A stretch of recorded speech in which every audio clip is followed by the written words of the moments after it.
Assalamualaikum warahmatullahi wabarakatuh.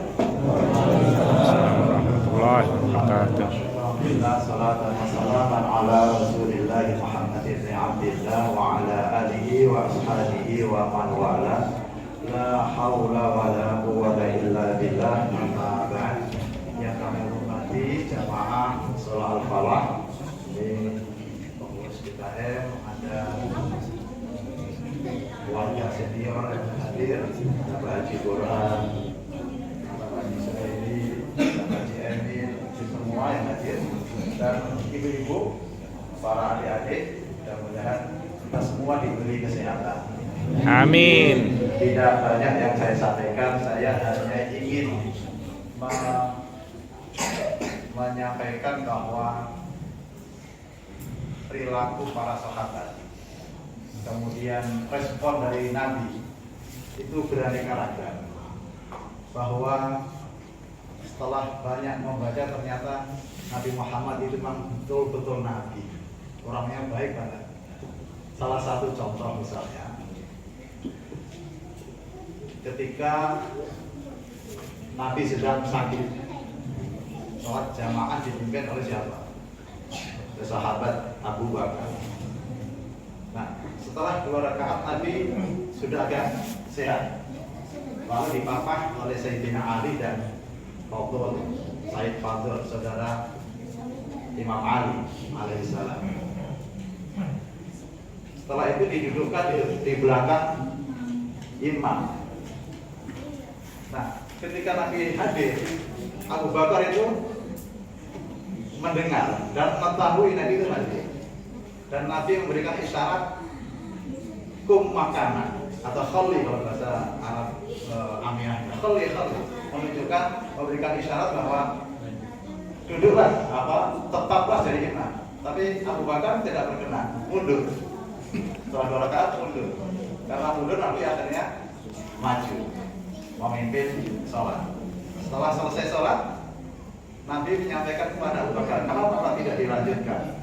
Jawab Abu Bakar apa? Karena saya sebagai sahabat yang bernama Abu Bakar bin Abi Quhafa tidak tepat, tidak layak, tidak pantas mengimami orang yang paling mulia di dunia. Nah, ketika akan terjadi perang Tabuk itu daerah dekat Romawi, kalau sekarang itu Syria, jauh dari Madinah. Nah, perjalanan malam hari. Nah, ketika akan mendekati sholat subuh, Nabi beserta pasukannya itu berhenti akan melaksanakan sholat subuh. Nah, di saat para pasukan sudah siap, Nabi barangkali perutnya sakit. Nah, sehingga qadil hajat. Karena di Arab tidak ada toilet, tidak ada rest area, Nabi Muhammad kan pergi agak jauh ke Semas Mablukan, ditemani Mughirah bin Syu'bah membawa ember kecil gitu. Nah, karena sudah subuh, kemudian waktu yang utama melaksanakan sholat itu kan di awal waktu ya. Nah, sahabat yang sudah pesan, ya sahabat itu kan macam-macam. Ya seperti jamaah ini kan macam-macam ya. Nah, yang sahabat-sahabat yang junior karena sudah melewati waktu awal waktu, sudah dipimpin saja siapa yang berkenan dulu. Nah, gimana Nabi? Ya, tinggal aja. Nabi gak kelihatan lama karena menjauh, karena qadil hajat tadi itu. Lalu yang menjadi imam siapa? Abdurrahman bin Auf. Jadi Abdurrahman bin Auf itu satu-satunya orang yang pernah mengimami sholat Nabi jadi makmum. Sahabat Abu Bakar saja tidak berani. Abu Bakar tadi kan baru 2 rakaat Nabi datang, terus Abu Bakar mundur, kemudian Nabi menjadi imam. Nah, akhirnya menjadi perdebatan para ahli fikih. Kalau imam rakaatnya lebih sedikit dari makmum, karena Nabi kan datangnya rakaat ketiga, Nabi kan baru 2 rakaat. Nah, ini menjadi perdebatan para ahli fikih. Nah, tetapi saya tidak membicarakan itu. Bicarakan bahwa ketika perang Tabuk kali itu Nabi sudah qadil hajat, jauh tempatnya. Nabi kemudian bersama Mughirah bin Syu'bah datang ke jamaah, dan jamaah-jamaah yang lain, sahabat-sahabat yang junior-junior lain itu memberikan isyarat bahwa Nabi datang gitu. Saya tidak menyampaikan isyaratnya apa, tapi menyampaikan yang di belakang itu bahwa Nabi telah datang.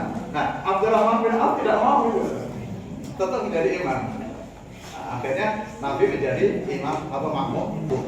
Nah, ketika Nabi selesai, Abdurrahman selesai, Nabi kan berdiri. Faqaman Nabi melanjutkan sholatnya kan. Lalu fafazi al muslimuna, para jamaah yang lain itu pada apa? Besar, pada apa? Fafazi itu bahasanya itu pada kaget dan malu gitu. Fa'aksalu tasbihah, lalu pada baca tasbih karena li'annahum sababun nabiyya bis-sholati. Para sahabat itu yang lain pada dingklok semua baca tasbih, takut Nabi marah. Nah, ketika selesai Nabi sholat nambah 1 rakaat, Nabi menghadap para sahabat, apa yang dikatakan Nabi? Qad asabtu. Sebagian mengatakan qad ahsantu. Ternyata respon Nabi itu begitu sejuk, kalian benar. Sebagai umatku, kalian telah melaksanakan perintahku bahwa di dalam melaksanakan sholat jamaah itu di awal waktu. Nabi tidak marah. Semua sahabat akhirnya lega semua. Padahal tadinya sudah takut bahwa Nabi akan marah. Coba bayangkan, kalau seandainya yang jadi Nabi itu ya orang suka merah misalnya ya, sebagai pemimpin, sebagai ketua RT, sebagai ketua RW, kebetulan dia sebagai seorang alim, di saat akan melaksanakan sholat jamaah ke toilet sebentar ditinggal. Bagaimana responnya? Tapi Nabi begitu indahnya. Ahsantu, kalian telah benar melaksanakan perintahku karena Anda atau kalian semua melaksanakan sholat di awal waktu. Nah, itu respon para sahabat. Kemudian sikap dari Nabi begitu indahnya.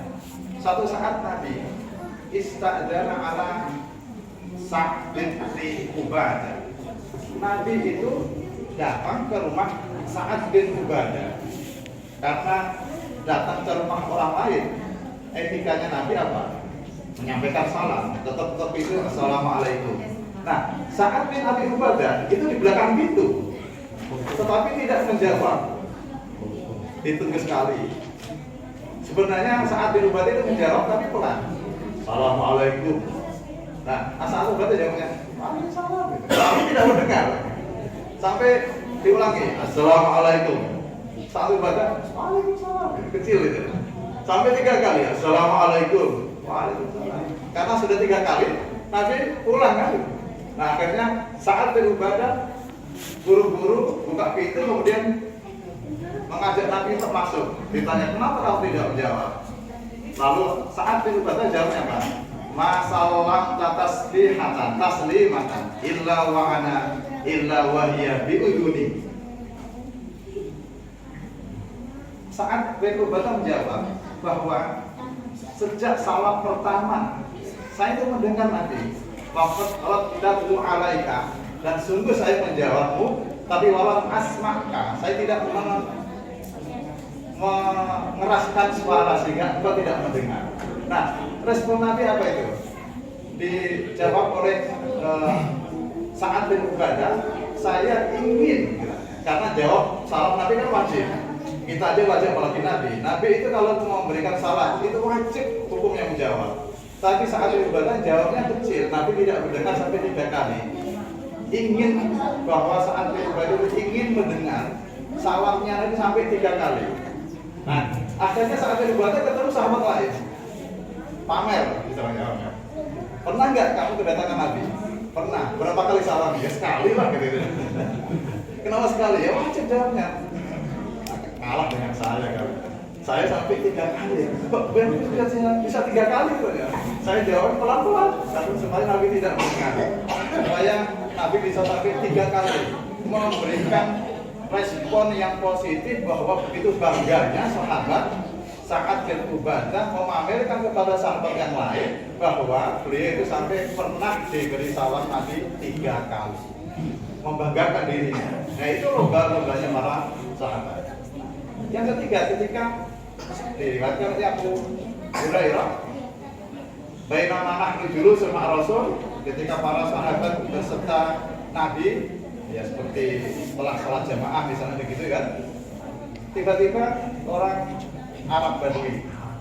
Jadi orang Arab Badui itu jangan membayangkan seperti orang Badui di Banten ya. Orang Arab Badui itu orangnya alim-alim, bahasanya itu fasih karena tidak bercampur dengan para pendatang. Itu para Arab. Tahun 2018 atau tahun 2017 saya pernah mendapat undangan lembaga raja ke Riyadh, diajak jalan-jalan ke kampung Arabi. Itu orangnya yang kaya saya, tapi rumahnya besar-besar, jauh-jauh. Nah, ketika para sahabat sedang duduk bersama Nabi, tiba-tiba orang Arabi datang, ya Rasul, halak itu, manakah atau mabika? Celaka wahai Rasul saya. Kenapa celaka? Waqtu ala imraati wa ana shaim.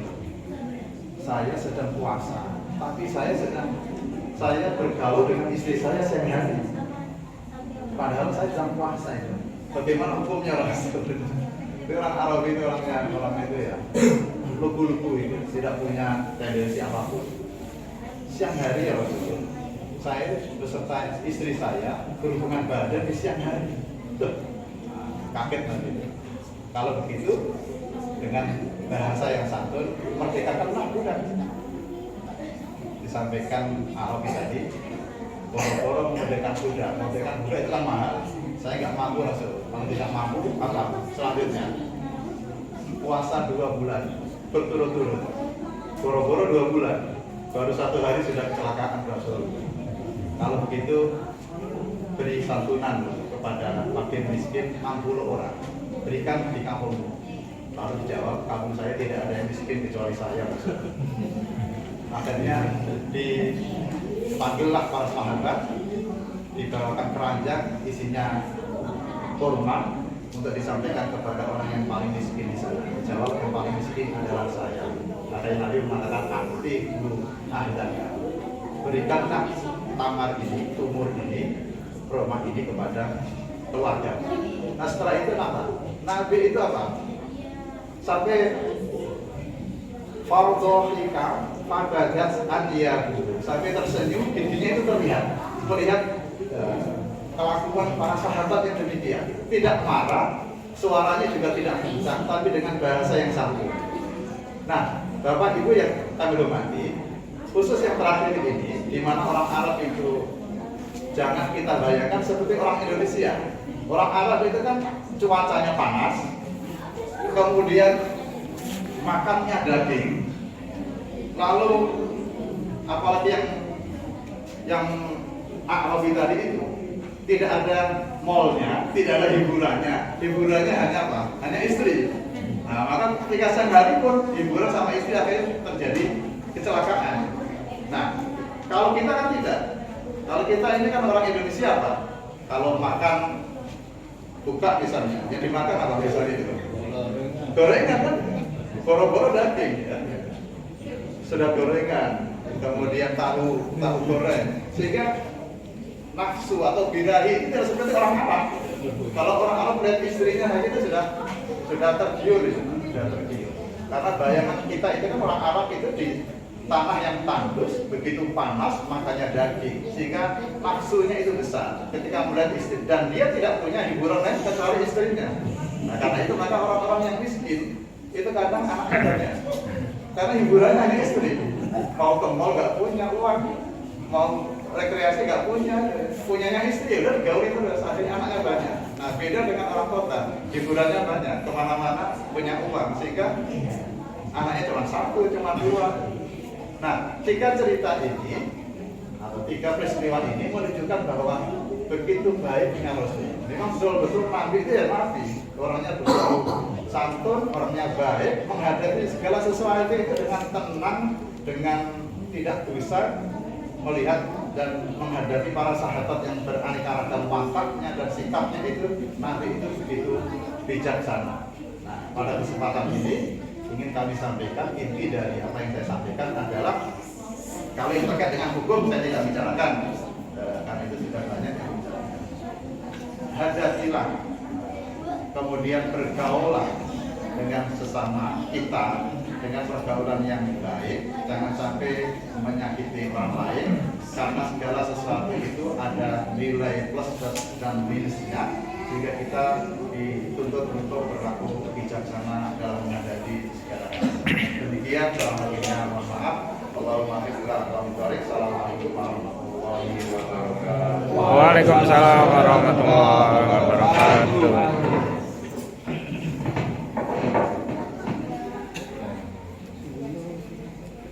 Solo.